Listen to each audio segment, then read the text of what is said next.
That's the gun, the Army's new atomic weapon. That 280 millimeter cannon fashioned for pinpoint destruction. It's the biggest artillery piece the Army has ever had.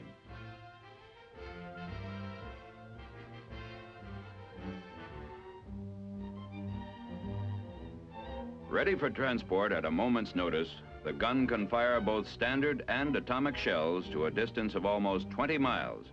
It's part of a battery of 2 guns, with 9 supporting vehicles comprising trucks that carry troops, equipment, and ammunition.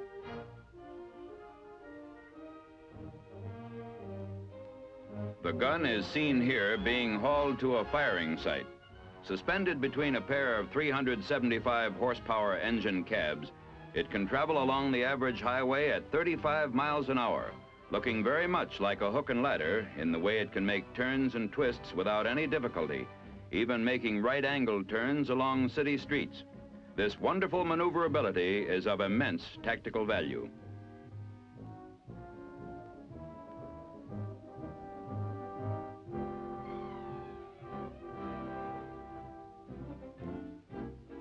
Weight and size offer no obstacle in the handling of this gun. The complete unit tips the scale at 85 tons. Its length, including the engine cabs, is slightly more than 84 feet.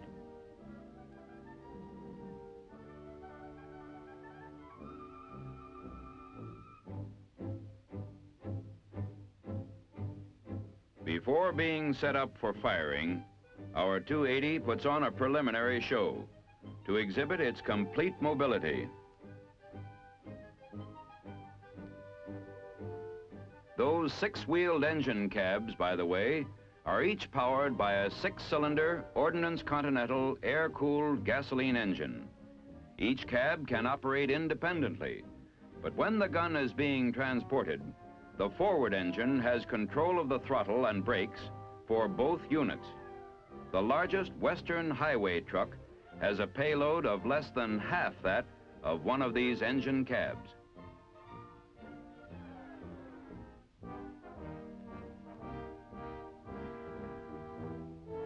For a heavyweight fighter, you might say the 280 is pretty light on its toes.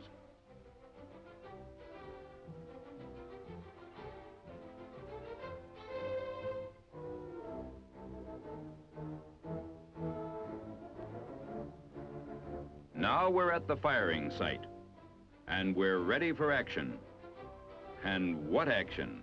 This artillery giant can be emplaced and put into operation in 20 minutes.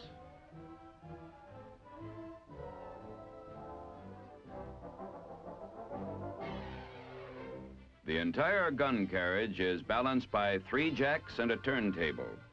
Its mechanisms built along hair's breadth specifications, the weapon is the work of many minds. While only a small crew is needed for the job of emplacement, a much bigger crew was needed for the conception and production of this Goliath among weapons. Developed by Army Ordnance, the design was initiated in November 1944. A heavy gun was needed to overcome certain deficiencies in our artillery encountered in World War II. Months of preliminary study was conducted to determine the feasibility of such a gun as the 280. Working on this study were experts in artillery, ballistics, and ordnance. The manufacture of the pilot model was begun in 1948. Now for the real show, the firing of a high-explosive standard shell. First, the huge gun tube must be pulled from its transporting position into its firing position. This is done by one of the engine cabs.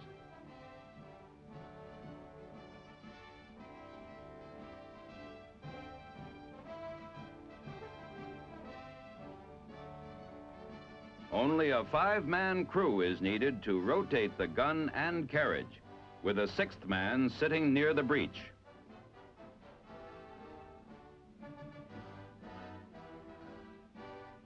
The nearly 40-foot-long barrel can traverse a full 360 degrees and can be extended to an elevation of 55 degrees.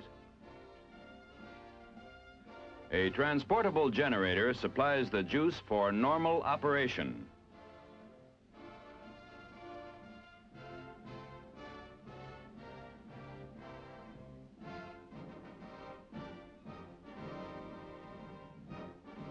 In case of power failure, the gun can be manually elevated or depressed through very little effort, no more than 30 pounds of pressure on the hand wheel. This is made possible because of the weapon's perfect balance on the turntable.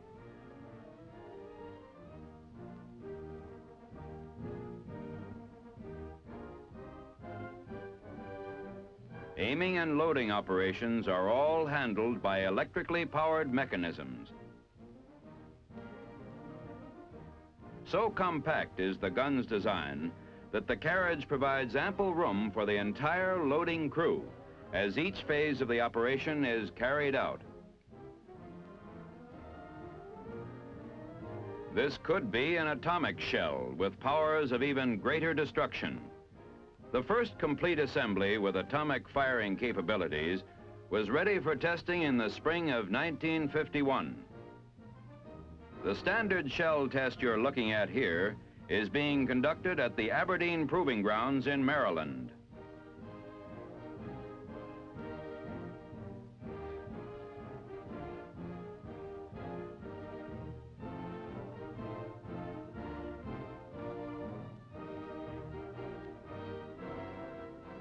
The winch, calibrated to the exact angle and distance, drops the projectile squarely in the center of the tray. Once it hits the tray, it no longer need be touched by hand to send it on its way.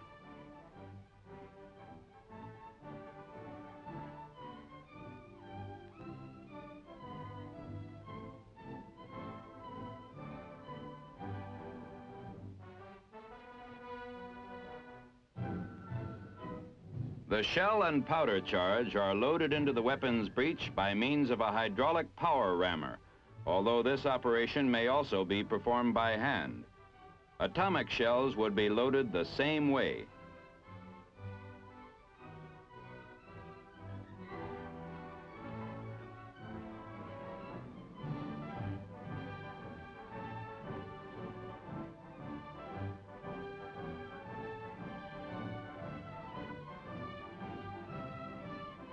Finally, it's the button-up, and the gun is ready to be primed. The lanyard is attached to the firing mechanism. Now the gun is sighted.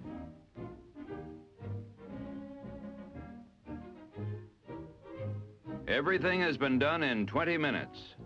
And now the moment arrives.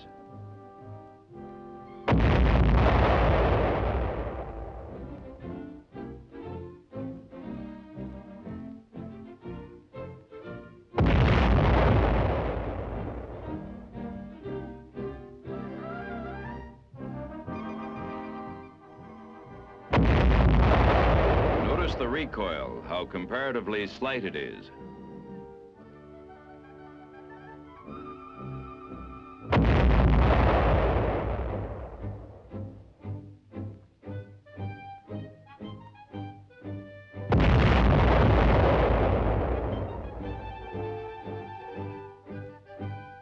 That's the gun, the great gun in action. The gun that can give more accurate and more damaging close support to ground troops than ever before in the history of warfare. Take a last close look at this giant before we leave the firing site. Think of the metals that have gone into it. Carbon, high tensile alloy and stainless steels, aluminum, magnesium, bronze, copper, brass. All of this and more have gone into a piece of fighting machinery that is equally efficient in good or bad weather.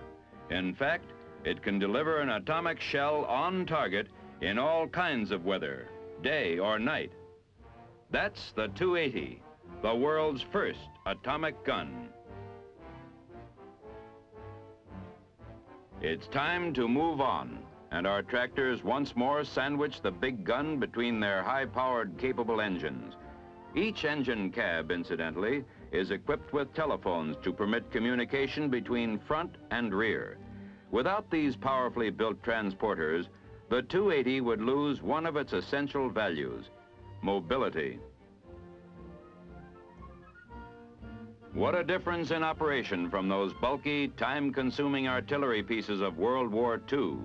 What a difference in transportation, emplacement, loading, and firing. And what a difference in accuracy, being 4 times more accurate at long ranges than any mobile guns developed prior to the last World War. In the shorter ranges, its accuracy stacks up evenly with today's conventional artillery pieces, but it tops everything at long ranges. This is a gun to reckon with. A gun that can take to the field, the highway, a gun that can fit into a landing ship designed for amphibious operations. It's the great gun among the artillery pieces of the world. Its firepower carries a message of destruction to those who would seek to destroy human liberty.